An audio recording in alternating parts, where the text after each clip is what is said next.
Bismillahirrahmanirrahim. Assalamualaikum warahmatullahi wabarakatuh. Apa kabar?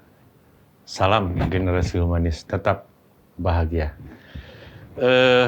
Kalau kita mencermati ya dinamika kehidupan terkini, tentu kita dihadapkan dengan ragam persoalan ya.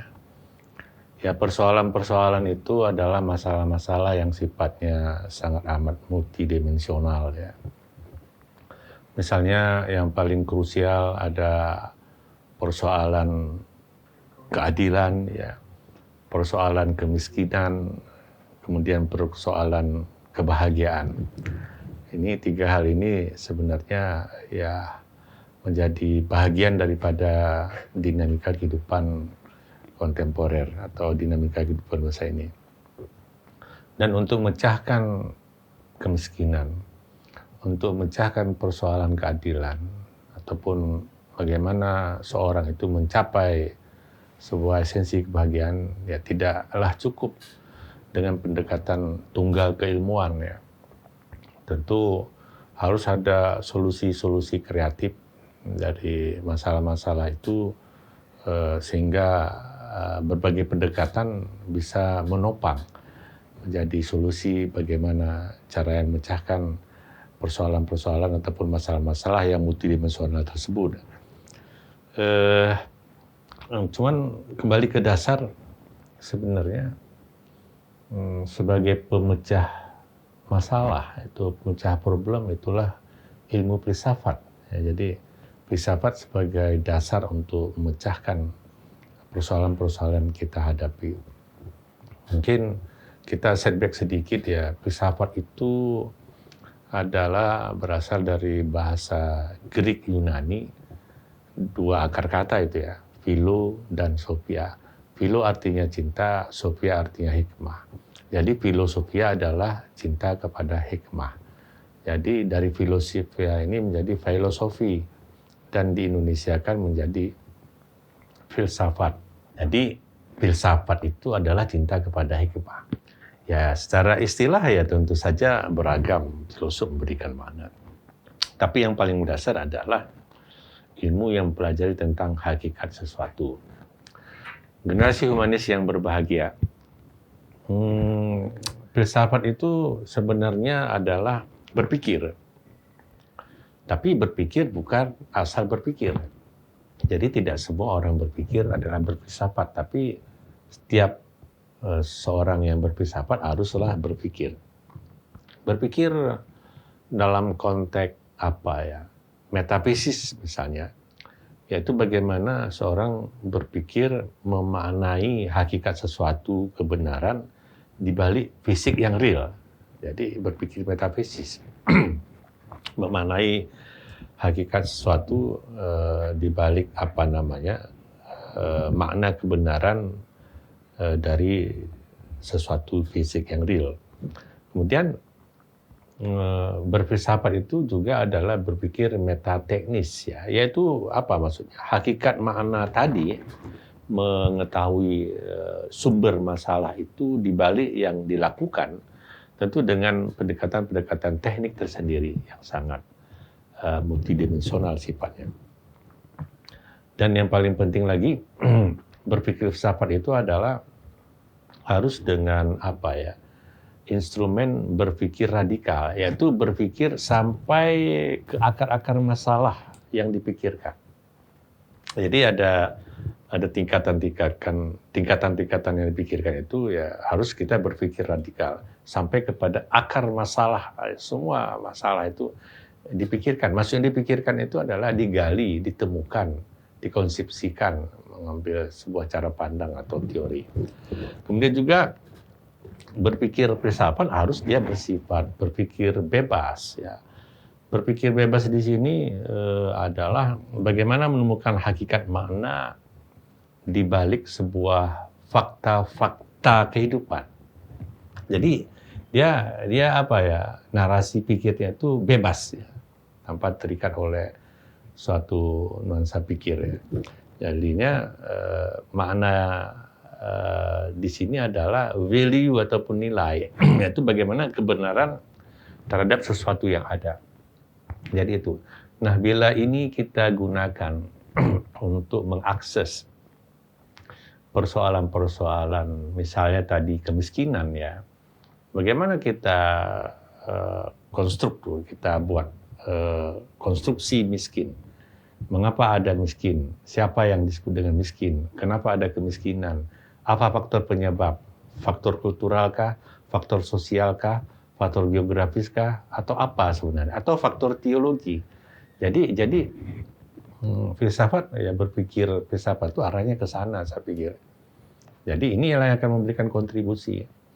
Jangan-jangan kemiskinan karena kita menganut teologi yang tidak membangun cara hidup yang lebih sehat, cara hidup yang lebih kreatif, ataupun cara hidup yang bisa membebaskan diri dari dinamika kehidupan yang miskin itu. Dan jadi itu. Oleh karenanya berpikir filsafat itu seperti yang disampaikan oleh misalnya Solomon ya, dalam karya pentingnya itu The Big Question ya, A Short Introduction to Philosophy.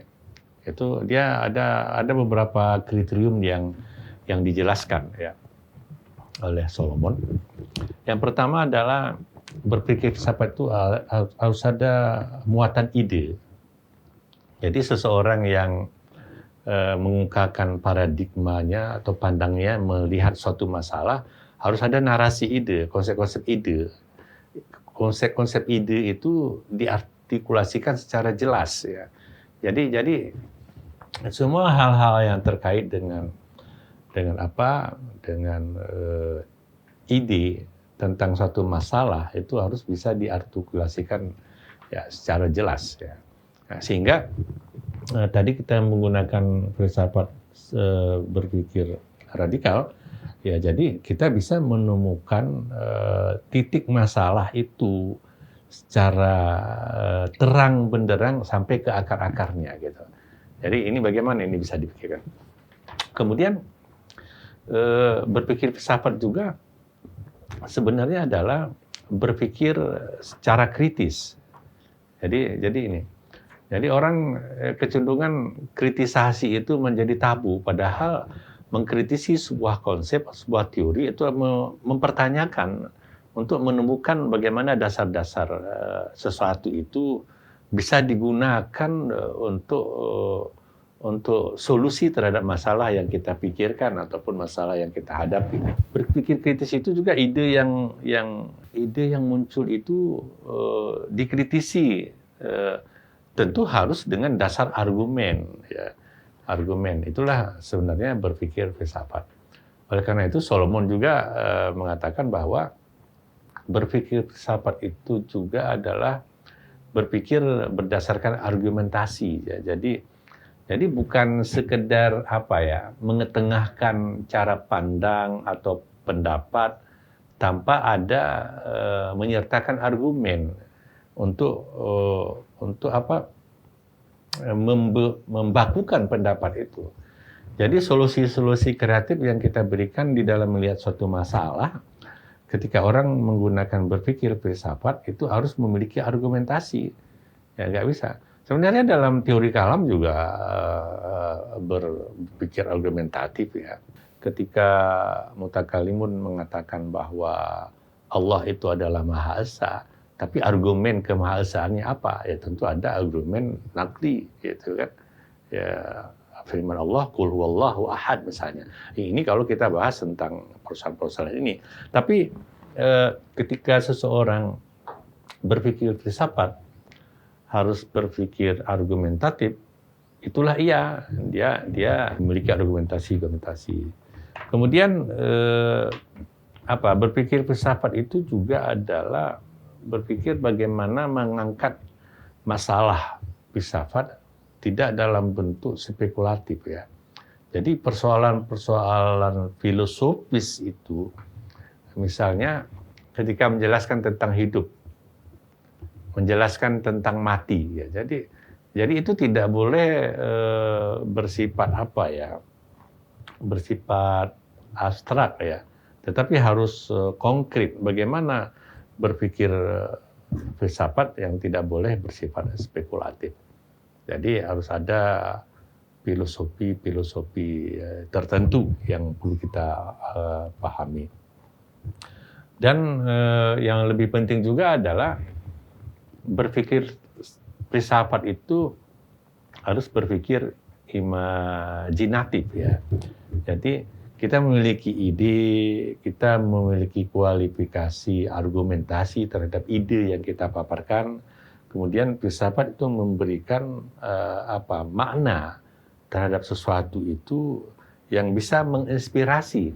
Sama ada itu memiliki analogi ataupun metafora yang bersifat imajinatif ya. Jadi terkadang seorang yang berpikir filsafat itu ketika mengemukakan sebuah konsep ataupun satu ide dasar sebagai solusi untuk menjawab tantangan-tantangan kehidupan itu, ya dia harus bersifat imajinatif. Ya ada analogi, ada metafora. Oleh karenanya berpikir filsafat itu menurut hemat saya sebenarnya tidak terlepas daripada mengajukan pertanyaan-pertanyaan. Ya, seseorang bisa mempertanyakan esensi kehidupan. Apa itu kehidupan? Apa yang dilakukan? Apa yang harus kita lakukan? Apa yang diyakini misalnya? Jadi proses ini semuanya mempertanyakan esensi kehidupan, apa yang harus kita lakukan misalnya, apa yang kita yakini. Ini adalah sebuah proses menemukan hakikat sesuatu. Nah, jangan lupa bahwa respon terhadap pertanyaan ini tentu sangat tergantung dengan kreasi nalar seseorang, sehingga memunculkan ragam pendapat gitu kan. Jadi inilah kebebasan berpikir tadi ya, silakan ya. Ketika melihat masalah, ini salah satu fondasi yang ditawarkan oleh filsafat sebenarnya untuk melihat dinamika. Ya sesuai dengan dinamika kehidupan hari ini yang kita, apa tantangan kita? Apakah tantangan sosial, tantangan ekonomi, tantangan budaya? Sosial, ekonomi, budaya bisa nggak mengkonstruksi pembebasan manusia dari kehidupan miskin misalnya? Atau bagaimana teologinya, etos kerjanya, sehingga bisa mendongkrak daripada kemiskinan itu sendiri. Percayalah, basis kemiskinan itu sebenarnya ada pada diri kita, karena kita memang tidak mau mengupdate diri kita itu, kita perlu update ya diri kita sehingga bebas dari kemiskinan. Kemiskinan harta, kemiskinan moralitas, kemiskinan ilmu, banyak hal yang terkait dengan kemiskinan. Dan itu hanya bisa kita pahami secara komprehensif lewat mempertanyakan makna kehidupan, mempertanyakan apa yang tidak kita ketahui menjadi kita ketahui, mempertanyakan apa yang harus kita lakukan, dan inilah sebenarnya proses memperoleh hakikat sesuatu. Meskipun sebenarnya ya basis ini ya kita merujuk kepada Al-Quran dan hadis dan temuan para ulama, yaitu bagaimana mengintegrasikan dasar filosofi pemikiran filsafat yang berbasiskan ajaran keislaman itu sesuatu yang diperlukan dalam kehidupan kontemporer hari ini. Mungkin ya ini sebagai bahan renungan kajian kita ya. Salam generasi humanis, tetap bahagia. Assalamualaikum warahmatullahi wabarakatuh.